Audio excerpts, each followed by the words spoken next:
Capítulo 8. Reconciliando a polaridade binária de Fibonacci. A sequência e a espiral de Fibonacci. Para entender por que aquelas 8 espirais ao redor do cânone de Da Vinci não são espirais de proporção áurea e descobrir o que elas são, precisamos recorrer a outra pessoa, não Leonardo da Vinci, mas Leonardo Fibonacci. Fibonacci precedeu a Da Vinci por mais de 250 anos. Pelo que eu li sobre ele, era uma pessoa monástica, geralmente em estado meditativo. Adorava caminhar pelos bosques com muitas árvores e meditar enquanto caminhava. No entanto, evidentemente, o seu hemisfério cerebral esquerdo estava simultaneamente ativo, porque ele começou a observar que as plantas e flores tinham associações numéricas, como mostra a ilustração. Os padrões das pétalas das flores, das folhas e das sementes correspondem a números definidos, e as flores dessa lista são as que penso que ele viu, se entendi bem.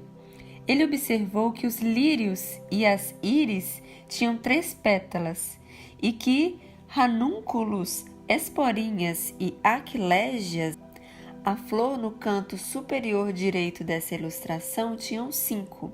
Alguns delfínios têm 8 pétalas, os cravos de defunto têm 13 e algumas ásteres têm 21.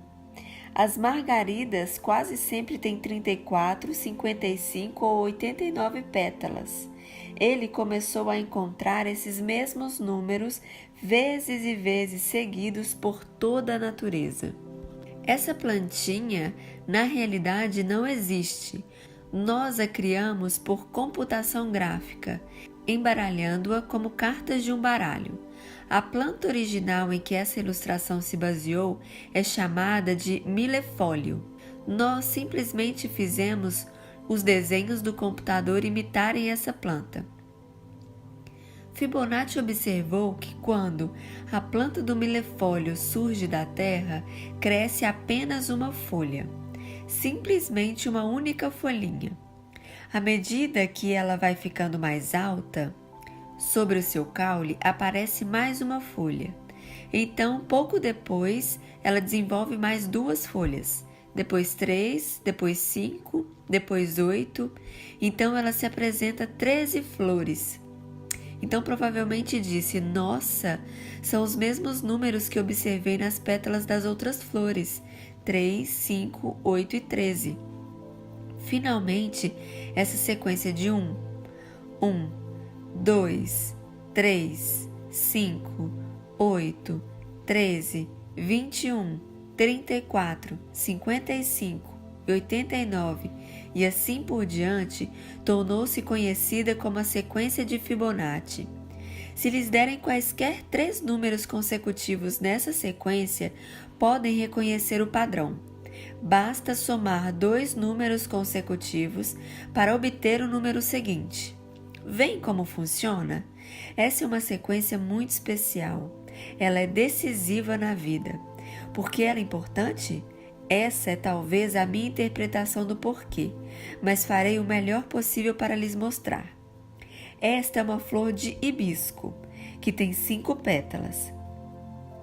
O estame dentro dela tem 5 botões terminais, e as direções dessas 2 formas geométricas são invertidas entre si, um conjunto apontando para cima e outro apontando para baixo. Quando a maioria das pessoas olha para essa flor, não pensam: vejamos, ela tem 5 pétalas. As pessoas simplesmente olham para ela, observam que é linda, sentem o seu perfume e a sentem com seu hemisfério cerebral direito. Elas não pensam sobre a geometria ou a matemática que pertencem ao outro lado do cérebro. A solução da vida para a espiral infinita de proporção áurea, π. Lembram-se de que eu disse que a espiral da proporção áurea não tem começo nem fim e que a vida teve uma grande dificuldade com isso? Ela pode lidar com a falta do fim, mas tem dificuldade de entender completamente algo que não tem começo. Eu próprio tive muita dificuldade em entender isso, e acho que todos os debatemos com essa situação. O que a natureza fez foi criar a sequência de Fibonacci para contornar o problema. É como se Deus dissesse: muito bem, vão lá e criem com a espiral de proporção áurea. E nós dissemos: não sabemos como. Então ele fez algo que não era a espiral em proporção áurea, mas rapidamente se aproximou tanto dela que dificilmente se nota a diferença, como mostra a ilustração. Por exemplo, a razão π associada à proporção áurea é de aproximadamente 1,6180339. Observem que acontecem quando se divide cada número da sequência de Fibonacci pelo seu número seguinte na ordem crescente. Eis aí a sequência na coluna da esquerda: 1, 2, 3, 5, 8, 13, 21, 34, 55 e 89. Na segunda coluna, mudei a sequência em um número de modo que possamos dividir o número da primeira coluna pelo da segunda coluna. Vejam a terceira coluna. Observem o que acontece quando se divide o número da segunda coluna pelo seu respectivo da primeira coluna. Quando dividimos 1 por 1, obtemos 1. Agora, 1 é muito menos do que a razão π. Mas quando passamos para a linha seguinte e dividimos 2 por 1, obtemos 2, que é maior do que π, mas mais próximo dele do que é o 1. Quando dividimos 3 por 2, obtemos 1,5, que é muito mais próximo de π do que os dois números das respostas anteriores, mas está abaixo. Já 5 dividido por 3 dá 1,6666, que está acima, mas mais próximo. Então 8 dividido por 5 dá 1,60 e está abaixo. O 13 dividido por 8 dá 1,625, que está acima. Já 21 dividido por 13 dá 1,615, abaixo. Então 34 dividido por 21 dá 1,619, acima. E 55 dividido por 34 dá 1,617, abaixo. E 89 dividido por 55 dá 1,6181, acima. O seguinte fica abaixo, depois acima, cada vez chegando mais próximo, e mais próximo da verdadeira razão π. Isso se chama chegar a um limite assintoticamente. Jamais se atinge o número real, mas falando praticamente, não daria para notar a diferença depois de algumas divisões. Podem ver isso graficamente na ilustração acima. Os quadrados cinza claro são os 4 quadrados centrais do corpo humano, onde estão localizadas as 8 células originais. Os 8 quadrados em cinza escuro, ao redor desses quadrados centrais, estão onde começa a espiral. Todo mundo entendeu? Em vez de fazer com que gire em espiral para todo sempre, vamos fazer algo diferente, porque isso é o que a vida faz, creio eu. Vou usar um dos quadrados exteriores como meu ponto de partida, e isso se aplicará a todos os 8. Estou acolhendo um deles como exemplo. Usando uma diagonal através de apenas um dos quadradinhos como a nossa medida, chamaremos essa linha diagonal de uma unidade. Então, nos movemos de acordo com o número de Fibonacci: 1, 2, 3, 5, 8, 13, 21, 34, 55 e 89. Com uma guinada de 90 graus depois de cada número. No nosso primeiro passo, percorremos uma medida. Depois, guinamos a 90 graus e avançamos de novo uma medida. Então, guinamos a 90 graus e seguimos agora com 2 medidas. Giramos outros 90 graus e avançamos 3 medidas. Entre cada passo, damos uma guinada de 90 graus. O passo seguinte tem 5 unidades de comprimento, depois 8. Assim, temos 1, 2, 3, 5, 8, 13. Então, seguimos em diagonal através de 21 quadrados, depois 34. Então, 55 e depois 89. Ao fazermos isso, a espiral se expande e se aproxima cada vez mais de π. A espiral em proporção áurea, até que muito rapidamente não há como notar a diferença na vida, pelo menos visualmente. Comparar as duas espirais deve ter sido um aspecto muito importante ao estudar a vida, porque os antigos egípcios exibiram tanto a espiral de Fibonacci quanto a espiral em proporção áurea na Grande Pirâmide. Muito embora as espirais tenham duas origens diferentes, no momento em que chegam aos passos 55 e 89, as duas linhas são praticamente idênticas.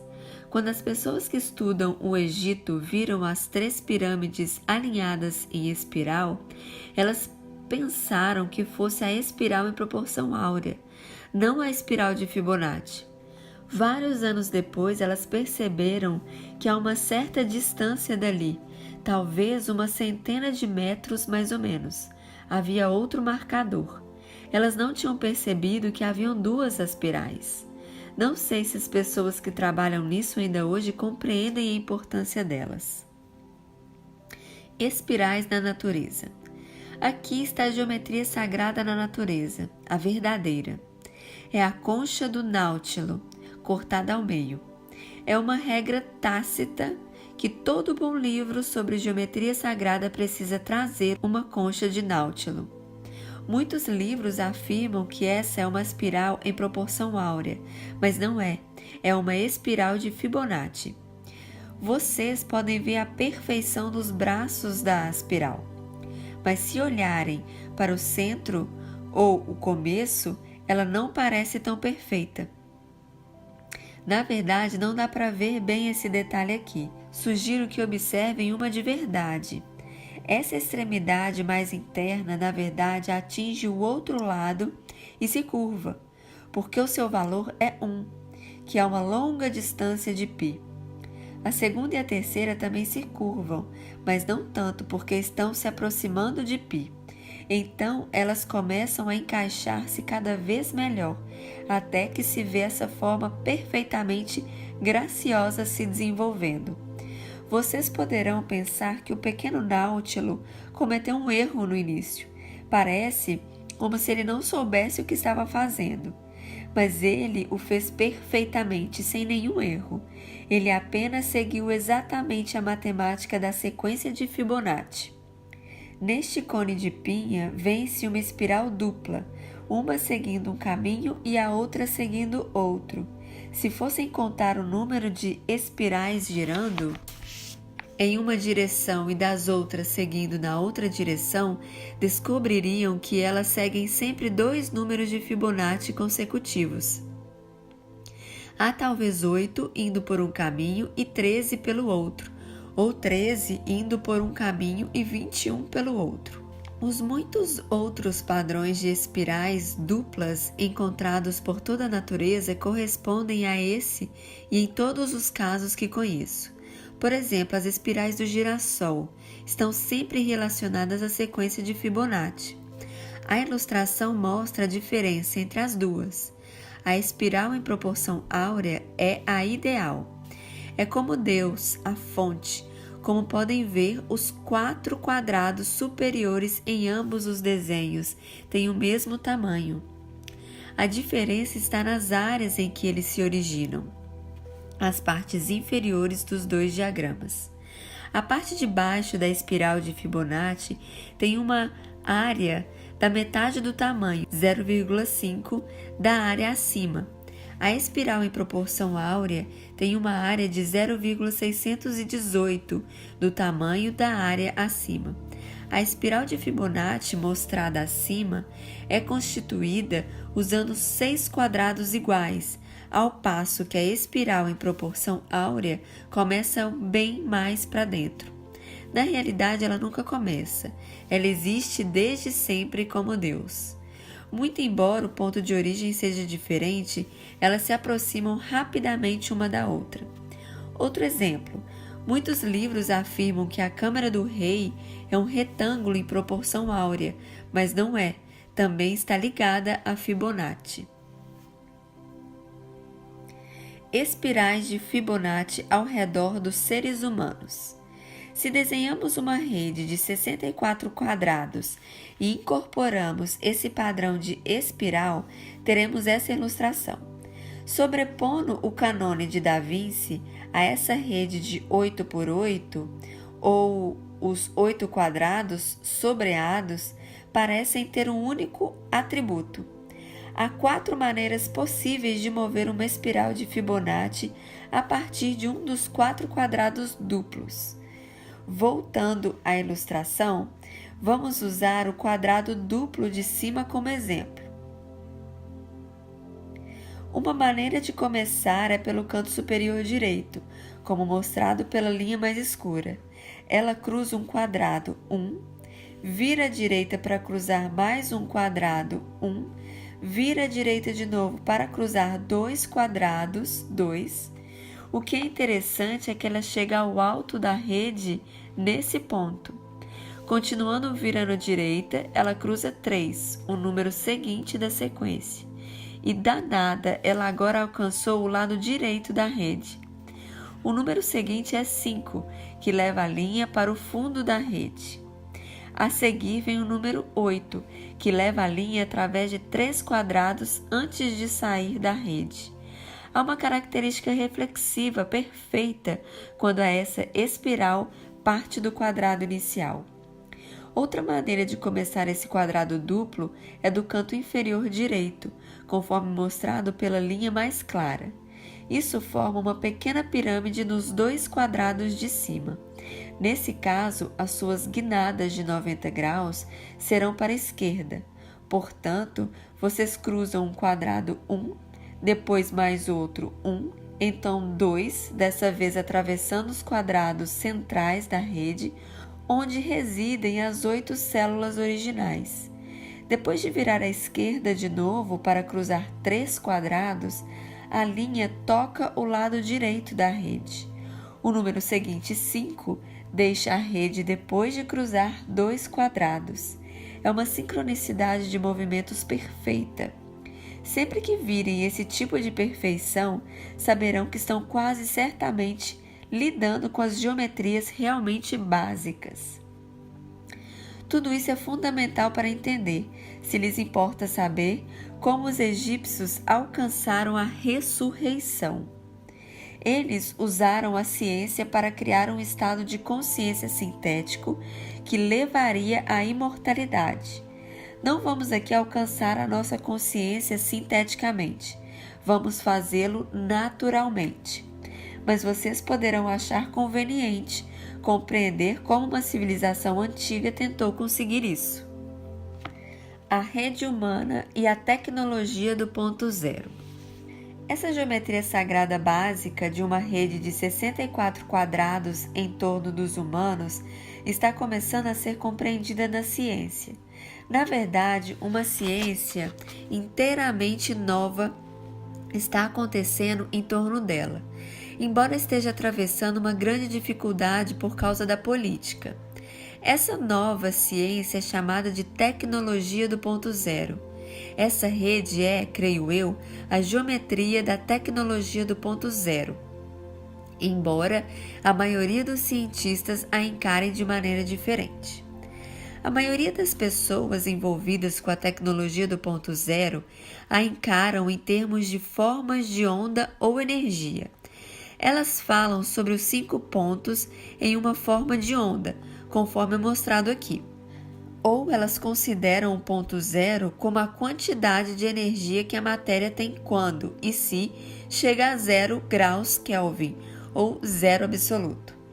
Para mim, as duas maneiras de ver são válidas, mas a maneira baseada na geometria sagrada acabará se tornando a pedra angular dessa nova ciência porque ela é muito fundamental.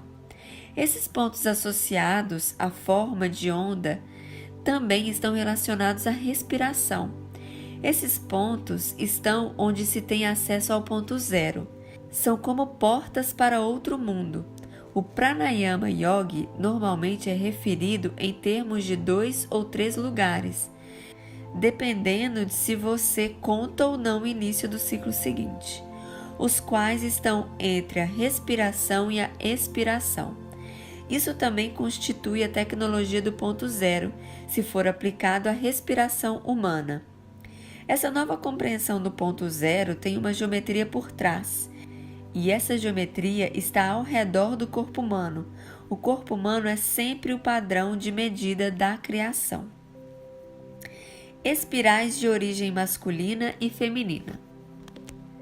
Para começar, devemos entender que há 2 tipos de espirais, dependendo de serem linhas retas, masculina, ou linhas curvas, femininas. Já falamos sobre isso anteriormente. Entretanto, agora vamos apresentar um conceito novo.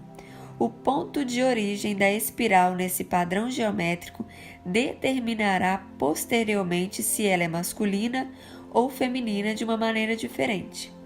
Em uma dupla de quadrados existem 4 cantos onde uma espiral pode se originar: superior esquerdo, superior direito, inferior esquerdo e inferior direito, como mostra a ilustração. As 2 posições superiores produzem espirais masculinas, as 2 posições inferiores, espirais femininas. As linhas espirais masculina nunca atravessam os 4 quadrados centrais. As linhas femininas sempre o fazem. A ilustração mostra os 2 tipos de espirais, masculinas e femininas, e de que maneira elas seguem esse padrão geométrico. Para esclarecer, vou dar um exemplo.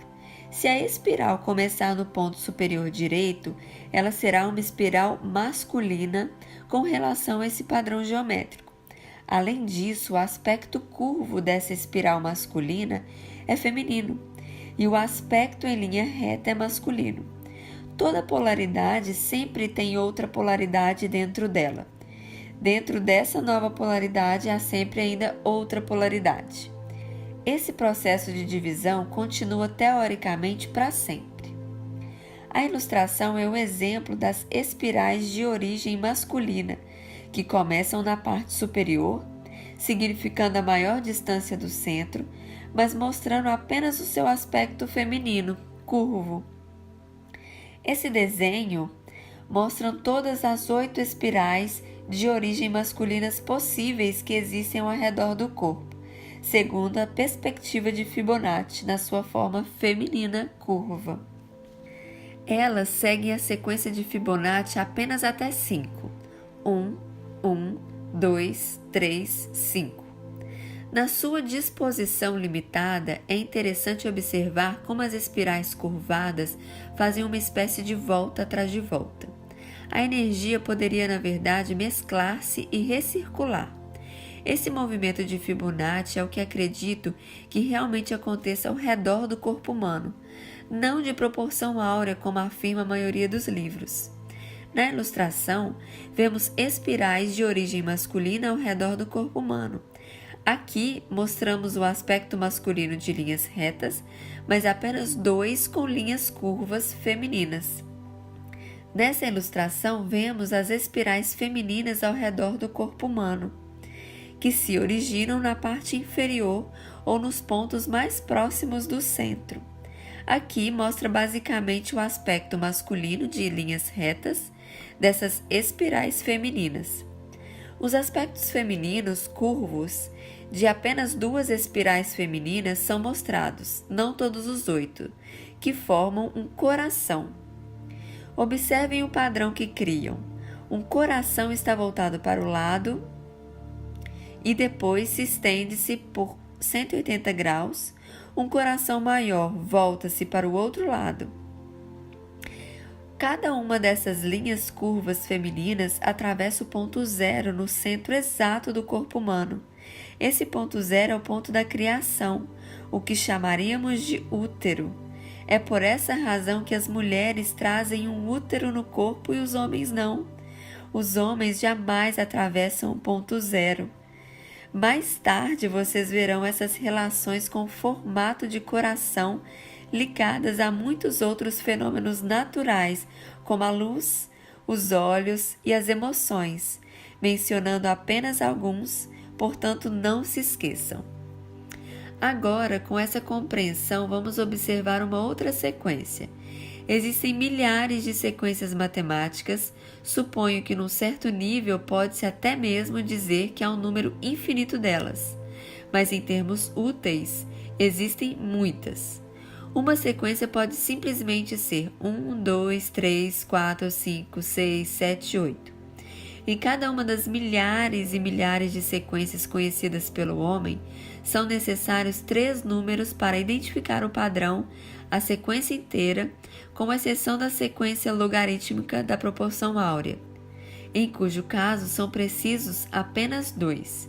Isso implica que ela é provavelmente a fonte de todas as outras sequências. De acordo com a minha orientação, 2 sequências além da proporção áurea são da maior importância para a natureza e para a vida. Elas são a sequência de Fibonacci, de que acabamos de tratar, e a sequência binária, da qual vamos tratar em seguida. Aqui consideraremos a Fibonacci como feminina e a binária como masculina. Elas são realmente mais do que apenas feminina e masculina. Elas atuam mais como mãe e pai. Elas são ambas primárias, vindo direto da proporção áurea, assim como as 2 cores primárias que provêm da luz branca e são o vermelho e o azul. O sequenciamento binário na divisão celular e nos computadores. A sequência binária é uma mitose que simplesmente se duplica de cada vez, como de 1 para 2, para 4, para 8, para 16, para 32. Em vez de somar com o número anterior, como fazemos na sequência de Fibonacci, nós dobramos o número. Vamos observar a sequência binária por um instante. Ela é de 1, 2, 4, 8, 16, 32, dobrando a cada salto. Para determinar a característica da sequência, só o que se precisa fazer é considerar quaisquer 3 números consecutivos na sequência, como 2, 4 e 8. Dobramos o 2 e obtemos 4, e dobramos o 4 e para obter 8. São necessários 3 números consecutivos para identificar positivamente o processo de duplicação. Em termos de uma divisão celular mitótica do pronúcleo, no momento em que a primeira célula toma o aspecto de uma maçã, houve 9 divisões celulares, totalizando 512 células. Com isso em mente, observem esses 2 fatos. Fato 1, mostrado nessa ilustração. Há 10 elevado a 14 células no corpo humano médio. São 100 trilhões de células em uma pessoa média. Isso representa um monte de zeros. Fato 2. Na mesma ilustração, um corpo humano adulto precisa substituir 2,5 milhões de glóbulos vermelhos do sangue a cada segundo de vida. Isso definitivamente parece muito.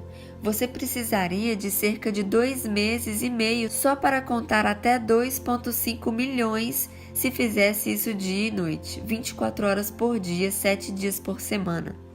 Ainda assim, para continuarmos vivos, o nosso corpo precisa criar milhões de glóbulos vermelhos novos a cada segundo para substituir os que morrem.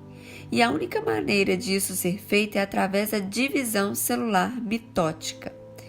Você observa e comenta: bem, são 512 só com 9 divisões, portanto será preciso um grande esforço para chegar a esses 100 trilhões. Mas acontece uma coisa que parece magia. Quem estudou matemática sabe disso, mas se vocês nunca estudaram isso antes, parece quase mágica. Eis o que acontece aqui.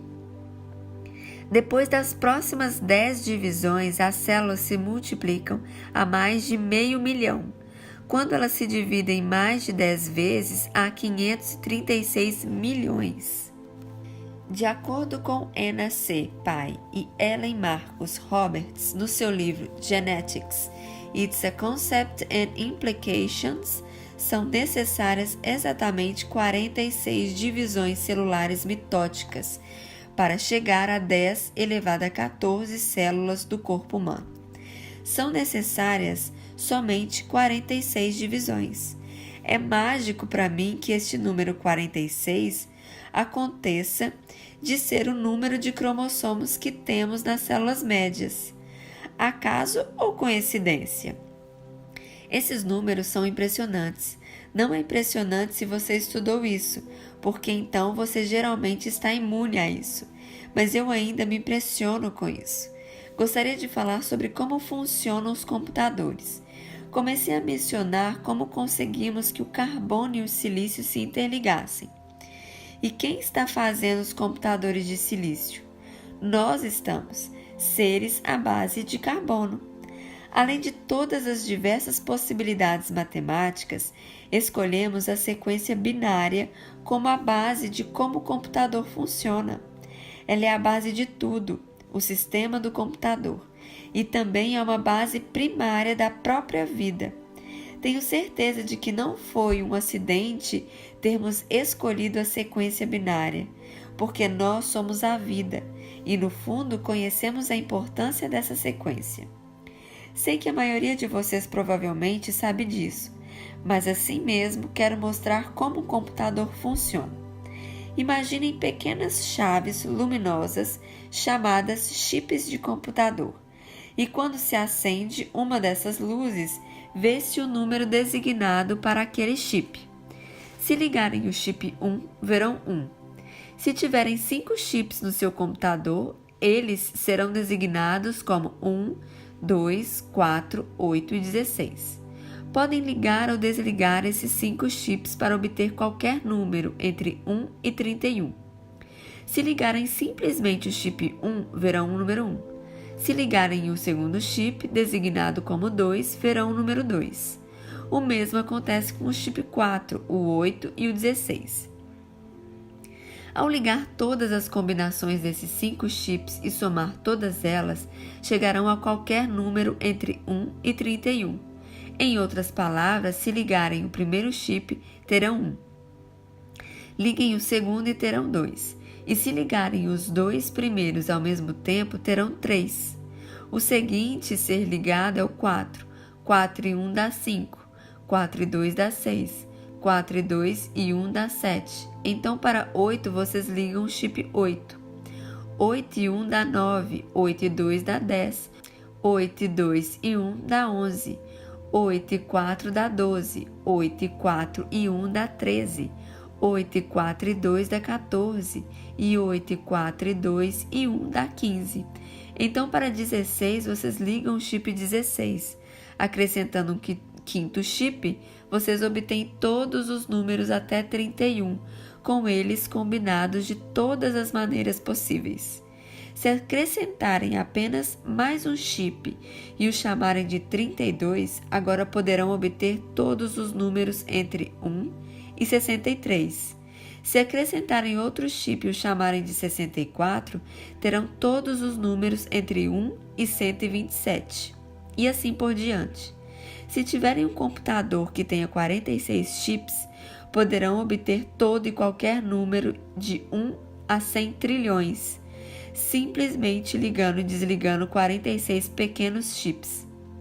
Foi isso que permitiu a expansão do conhecimento que está acontecendo tão rapidamente no planeta neste exato momento, e o seu corpo já usa essa tecnologia há milhões de anos.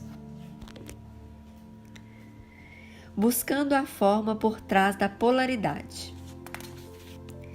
Estudei as sequências de Fibonacci e binárias sobre a orientação dos anjos, que estavam constantemente me guiando.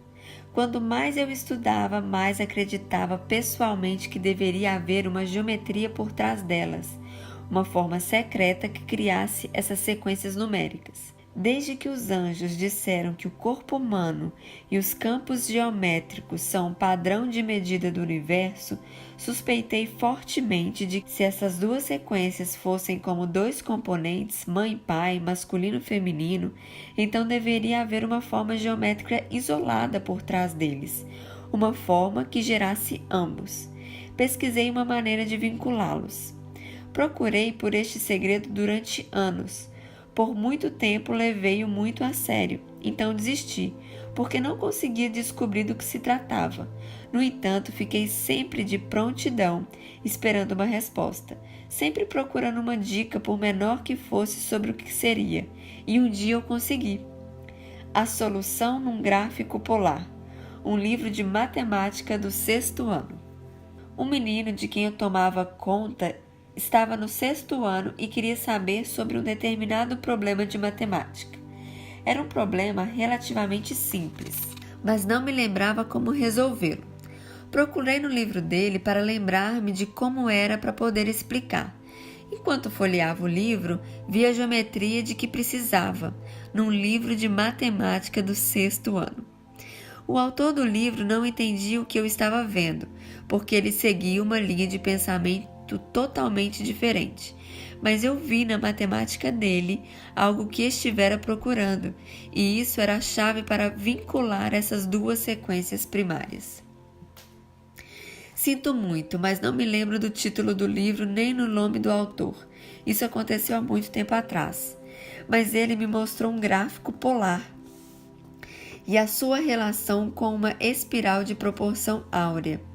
A ilustração é um mapa do Polo Sul sobre um gráfico polar.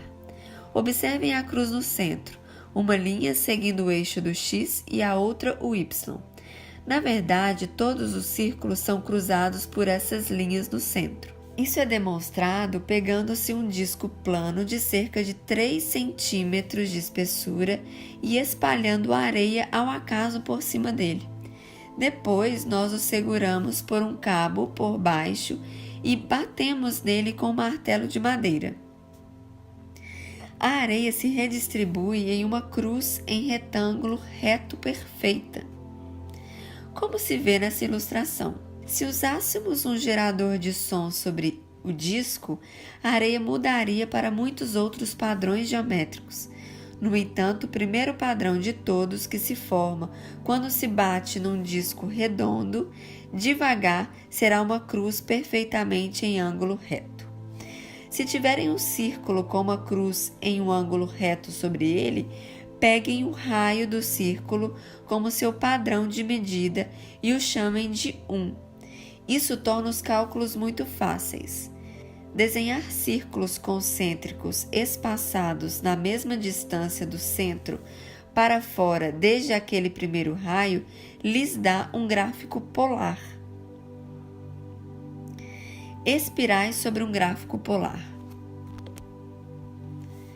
É assim que normalmente é um gráfico polar, com 36 linhas radiais, incluindo as linhas vertical e horizontal. Essas linhas indicam 360 graus com aumentos de 10 graus. Então, são desenhados os círculos concêntricos, cada um à mesma distância do anterior, criando 8 demarcações ao longo de cada raio, contando o círculo interno como 1. Há muitas razões por trás de um gráfico polar. Pensem primeiro sobre o que ele representa. Ele é um desenho bidimensional que tenta mostrar uma esfera tridimensional, uma das formas sagradas, projetando-a sobre uma superfície plana. É a forma da sombra. Lançar sombras é um dos meios sagrados de obter informações. Além disso, um gráfico polar tem tantas linhas retas masculina quanto linhas circulares femininas, sobrepostas umas às outras. Energia tanto masculina quanto feminina ao mesmo tempo. Pensem no pequeno círculo central como um planeta no espaço. Desde a superfície do planeta, o autor do livro de matemática traçou uma espiral de proporção áurea, não de Fibonacci, mas de proporção áurea. Ela começa no raio zero sobre a circunferência do pequeno planeta no centro e é traçada uma vez ao redor, de 0 a 360 graus ou de volta para o zero. Agora, para descobrir o valor de qualquer ponto, devemos usar o círculo do meio com o valor de uma vez que ele representa a distância do centro para o primeiro círculo a que estamos chamando de planeta. Depois, contar para fora para onde quer que a espiral cruze um raio. Assim, sobre o raio em 260 graus, entre o 4 e o 5º anel, teríamos contado para fora até mais ou menos 4,5. É claro que no computador seria o mais preciso. Sobre a linha radial em 210 graus, a linha terá chegado a cerca de 3,3. Todo mundo entendeu isso? Agora, olhem o que acontece com os dados reais de 0 a 360 graus. Em 0 graus, a espiral é exatamente um círculo. Incremento radial, distante do centro porque ela está sobre a superfície daquela pequena esfera ou planeta. Então, ela dá a volta por meio de diferentes mudanças até chegar a 120 graus, onde a espiral cruza o segundo círculo. A espiral continua para fora até o 4º círculo, exatamente onde está a linha radial de 240 graus. E ela alcança o 8º círculo exterior, exatamente no raio de 360 graus, também o grau zero. Os incrementos radiais dobraram, uma sequência binária de 1, 2, 4 e 8, em exatamente 0 graus, 120 graus, 240 graus e 360 graus. Observem a ilustração, que mostra os pontos de interseção da espiral. As estrelas brancas à esquerda da coluna de incremento radial mostram onde a sequência binária cruza um raio. As estrelas pretas mostram como a espiral avança em uma sequência de Fibonacci, 1, 2, 3, 5, 8, cruzando radiais em 120 graus, 190 graus, 280 graus e 360 graus. As duas sequências alcançam simultaneamente o círculo completo, 360 graus, embora incrementos diferentes seguindo essa espiral de proporção áurea. Essa espiral mostrada sobre um gráfico polar integrou as sequências binárias e de Fibonacci. Eu estava muito entusiasmado, fiquei dando cambalhotas por alguns dias. Sabia que tinha encontrado algo realmente extraordinário, muito embora não soubesse inteiramente o que era. Esse é um dos meus pontos fracos que preciso admitir aqui. Depois de vê-lo, eu soube que se tivesse decodificado um dos padrões, isso se aplicaria a outro, e eu não voltei nem sequer para observar o outro padrão, que é provavelmente tão interessante quanto esse. No entanto, eu analisei o que faz uma sequência binária. A espiral cruza em 0, 120, 240 e 360 graus. Conforme podem ver, isso forma um triângulo equilátero. Se essa espiral binária continuasse seguindo para fora, ela cruzaria os raios em incrementos posteriores de 16, 32 e 64, e assim por diante. Ainda assim, sempre atingindo aquelas 3 linhas radiais em 120, 240 e 360 graus, quando elas também fossem estendidas. Vocês não só têm um triângulo, mas realmente estão olhando para um tetraedro tridimensional, porque os raios de 120, 240 e 360 graus estendem-se para o centro, formando a visão superior de um tetraedro, assim como uma visão lateral. Os triângulos de Kate Critchlow e o seu significado musical. Outra imagem nesse desenho é um triângulo equilátero com a linha horizontal, que corre reta pela metade desde o 0 a 180 graus. Essa é a visão lateral do tetraedro. Agora pode ser que vocês não pensem que isso seja importante, e eu provavelmente jamais o teria percebido, mas outra pessoa o fez. Foi Kate Critchlow.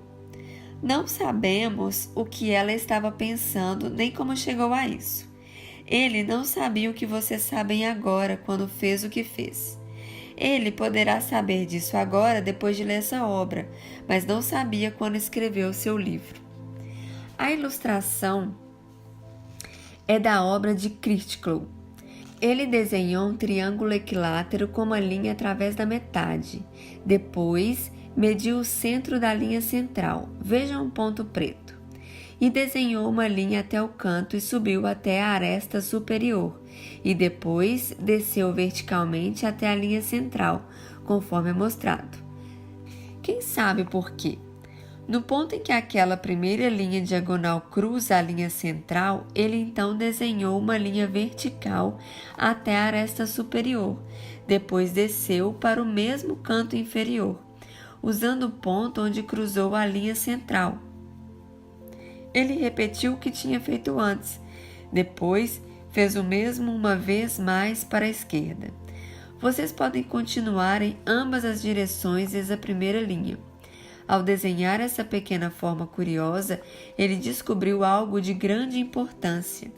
Disse ele, continuando dessa maneira, nesse padrão de construção, cada proporção sucessiva será a proporção harmônica intermediária entre a proporção anterior e o comprimento total.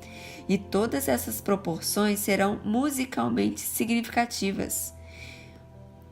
1/2 sendo a oitava, 2/3 sendo a quinta, 4/5 sendo a terceira maior, 8/9 sendo a segunda maior, tom interno, e 16/17 sendo a segunda menor, semitom.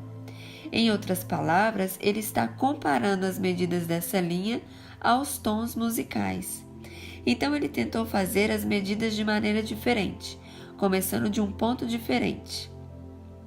Da linha central a 3/4, veja um ponto preto, e descobriu que as medidas eram 1/7, 1/4, 2/5, 4/7, 8/11 e 16/19, e todos esses números são musicalmente significativos. Isso é muito interessante. Significa que as harmonias da música são algo relacionados às proporções dessas linhas central que atravessa o tetaedro. Mas ele precisou medir primeiro para começar.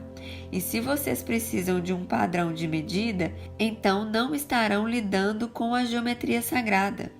Faltou alguma coisa. Quando usam a geometria sagrada, vocês nunca precisam usar nada para medir. O instrumento de medida está embutido para que possam calcular tudo sem precisar de nenhum tipo de cálculo, régua ou qualquer outra coisa. Ele está sempre embutido no sistema. Fiz um experimento com os desenhos de Critchlow e descobri que se pusesse o gráfico polar por trás do padrão dele, poderia produzir o seu primeiro padrão, que mostrava a oitava, a marca na metade da linha, sem nenhuma medida. Tudo o que precisei fazer foi desenhar sobre uma linha que já estava ali, desde o vértice inferior do triângulo através do centro da esfera até o lado oposto através do triângulo. Quando tracei a linha reta para baixo, ela dividiu a linha central exatamente na metade, que era o ponto da oitava que Critchlow encontrara. Depois, as outras 3 linhas puderam ser desenhadas automaticamente. Então descobri que o círculo mais exterior do gráfico polar, que circunscreve o triângulo equilátero, era também harmônico em relação à linha central. A linha vertical, aos 60 graus, a linha A, recobre exatamente a linha B.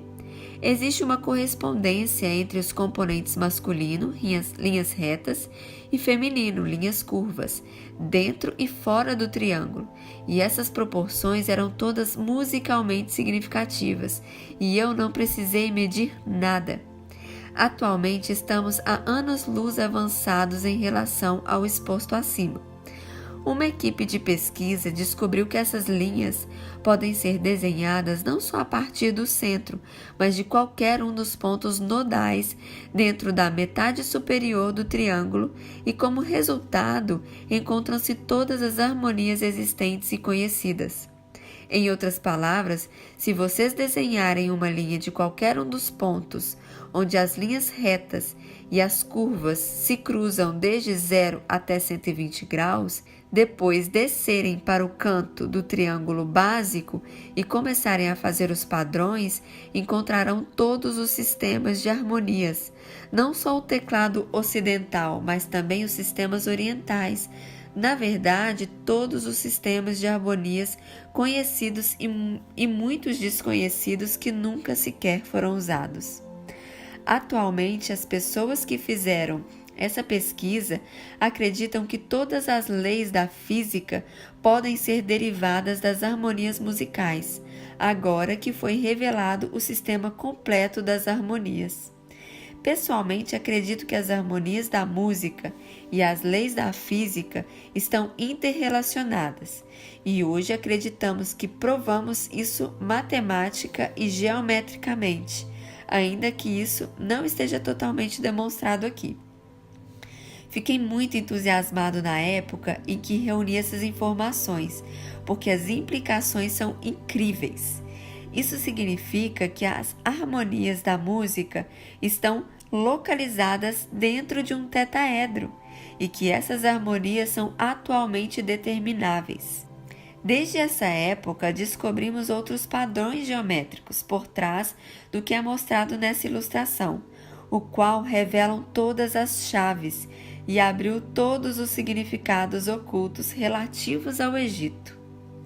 Os egípcios reduziram toda a sua filosofia às raízes quadradas de 2, 3 e 5 e ao triângulo 3, 4, 5. Muitas pessoas têm dado explicações para isso, mas há uma outra explicação oculta por trás da geometria do tetaedro. Essa ideia provavelmente já passou pela cabeça de todo mundo, incluindo a minha, de uma certa maneira, mas ela está ali e estamos trabalhando nela no momento. Espirais de luz branca e preta. Enquanto trabalhava com as harmonias da música, recebi um cartão postal pelo correio. O postal era um gráfico polar com superfícies reflexivas, como mostra a ilustração. Ele tinha pequenos refletores em cada componente. Quero que vocês vejam como a luz se reflete saindo de um gráfico polar. Ela reflete o que parece ser uma espiral de proporção áurea ou de Fibonacci. Há dois braços da espiral, um oposto ao outro, contrapostos exatamente em 180 graus.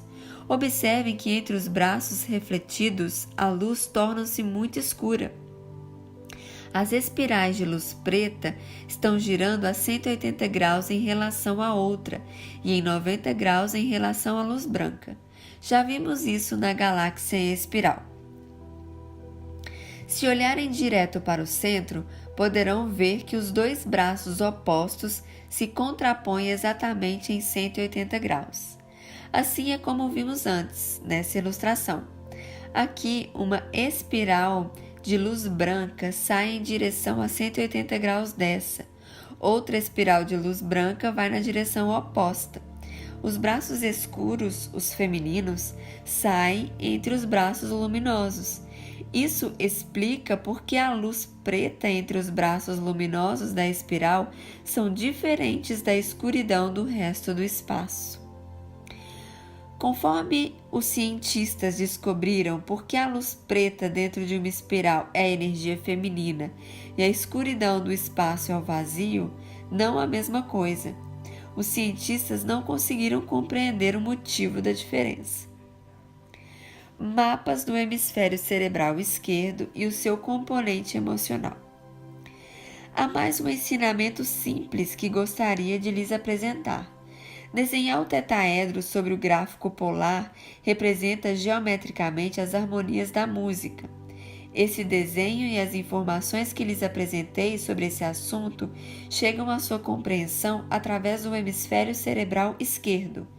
Mas vocês se lembram de como passamos por essas visualizações, onde eu dizia que toda linha sobre uma página não é uma linha sobre uma página, mas um mapa dos movimentos do espírito através do vazio?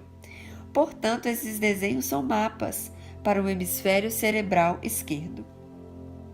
No entanto, há outro componente que é igualmente importante de entender, além de ser um mapa de como o espírito se movimenta no vazio. As linhas de qualquer desenho da geometria sagrada também representam algo mais. Para cada linha em geometria sagrada, há sempre um aspecto emocional e sensorial associado. Não há apenas um componente mental, mas um componente emocional que também pode ser vivenciado. Um desenho em geometria sagrada pode entrar na consciência humana pelo hemisfério cerebral esquerdo, mas há uma maneira pela qual ele também pode entrar sensorialmente através do hemisfério cerebral direito. Às vezes, esse componente emocional sensorial não é óbvio. O que isso significa? Vamos usar a música como exemplo. A música pode entrar na vivência humana como um som e ser ouvido e sentido dentro de nós, ou pode ser compreendida pelos hemisférios cerebral esquerdo como proporção e matemática. Quando estudarem a geometria sagrada, lembrem-se de que os dois lados do cérebro usam as mesmas informações de maneira diferente. Neste ponto, Drunvalo tocou uma flauta Sioux Lakota para dar aos alunos uma experiência direta. Ele lhes pediu para fechar os olhos e sentir a música em vez de estudá-la mentalmente ou pensar sobre ela. A forma e a geometria sagrada a ela associada são a fonte. A maneira como essas informações entram na vivência humana é diferente. Normalmente é muito mais fácil obter as informações sensorialmente através do hemisfério cerebral direito do que através do hemisfério cerebral esquerdo, lógico, mas elas são equivalentes. É difícil ver que elas são equivalentes, mas elas são. Ao longo de toda essa geometria, olhando para todos aqueles triângulos e quadrados ao redor do corpo e as esferas e formas correlatas, algum tipo de sensação é associada a cada geometria. Talvez vocês não saibam qual seja essa sensação em particular. Pode ser preciso toda uma vivência para descobrir a que ela se relaciona, mas eu acredito que há sempre um aspecto sensorial associado a cada forma geométrica sagrada. De volta ao fruto da vida através do segundo sistema de informação. Agora vou dar uma espécie de resultado final para tudo isso. Lembram-se de que traçamos esse triângulo e os seus vértices tocaram em 0,120 e 200 graus, então acrescentamos essas linhas. Vejam essa ilustração. No entanto, na natureza, assim como na galáxia, não existe apenas uma espiral, mas duas, saindo do centro em caminhos opostos. Portanto, ao copiar a natureza, é preciso traçar duas espirais que produzem dois triângulos opostos sobre o gráfico polar. Se observarem com bastante atenção, na realidade isso produz dois tetaedros. Mais especificamente, trata-se de uma estrela tetaédrica inscrita dentro da esfera. Se viram a obra de Richard Rogland, lembram-se de qual era a mensagem sobre Marte em Sidônia?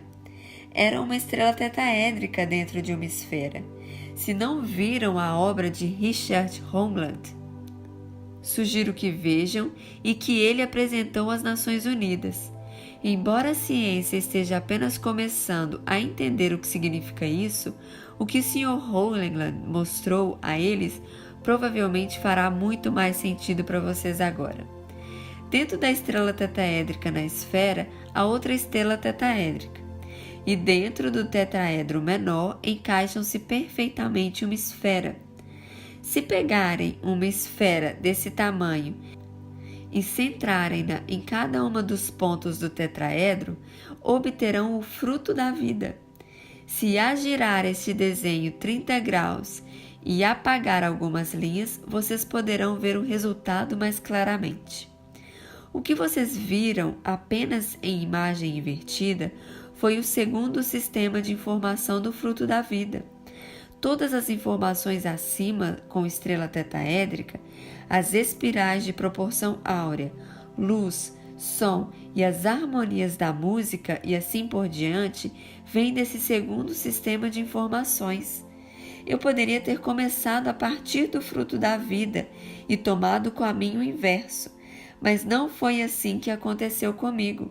Eu queria mostrar a vocês que o acesso ao segundo sistema de informações se obtém ligando-se os círculos concêntricos do fruto da vida com as linhas radiais que partem do centro, em vez de ligar todos os centros, como fizemos para encontrar os sólidos platônicos e as informações sobre os cristais. Essa é apenas uma maneira diferente de sobrepor as linhas masculinas às linhas femininas do fruto da vida. No primeiro sistema de informações, o cubo de Metatron, encontramos os padrões estruturais do universo com base nos 5 sólidos platônicos. Esses aparecem em estruturas treliçadas dos metais e cristais em muitos outros padrões da natureza sobre os quais não falamos. As diatomáceas que formam a Terra de diatomáceas formam uma das primeiras formas de vida do mundo, e as diatomáceas nada mais são do que pequenos padrões geométricos ou funções dos padrões. O que acabei de lhes mostrar é como a luz, o som e as harmonias das músicas estão interrelacionados por intermédio de um campo de estrela tetaédrica inscrito dentro de uma esfera que sai diretamente do fruto da vida, o terceiro padrão rotacional do Gênesis. Palavras finais. Está se tornando claro que a geometria e, desse modo, as proporções constituem a lei oculta da natureza. Ela é ainda mais fundamental do que a matemática, pois todas as leis da natureza podem ser encontradas diretamente na geometria sagrada. Na segunda parte desta obra, mostraremos a vocês mais segredos da natureza. Acreditamos que isso começará a mudar a maneira como veem o mundo em que vivem. Ficará claro que o seu corpo é o padrão de medida ou a imagem holográfica do universo e que vocês, o espírito, desempenham um papel mais importante na vida do que a sociedade nos ensinou. Finalmente, e isso é da maior importância nessa obra, vocês começarão a ver como as geometrias estão localizadas nos campos eletromagnéticos ao redor do seu corpo, que tem cerca de 16,50 metros de diâmetro. Lembrando que esses campos são o começo do despertar humano, como um filhote de pássaro surgindo para a luz e saindo do interior escuro da casca do ovo. O sacrossanto corpo de luz humano, chamado Merkaba pelos antigos, torna-se uma realidade. Esse Merkaba apresenta as rodas dentro das rodas, de Ezequiel na Bíblia. O caminho de volta para casa através das estrelas torna-se evidente à medida que se apresenta o plano da criação. Estamos intimamente ligados à fonte de toda a vida. Na lembrança dessas informações, acontecerá um despertar que irá dissipar o mito da separação e levar todos vocês à verdadeira presença de Deus. Essa é a minha prece. Até nos reencontrarmos no volume 2, em Amor e Serviço, Drunvalo.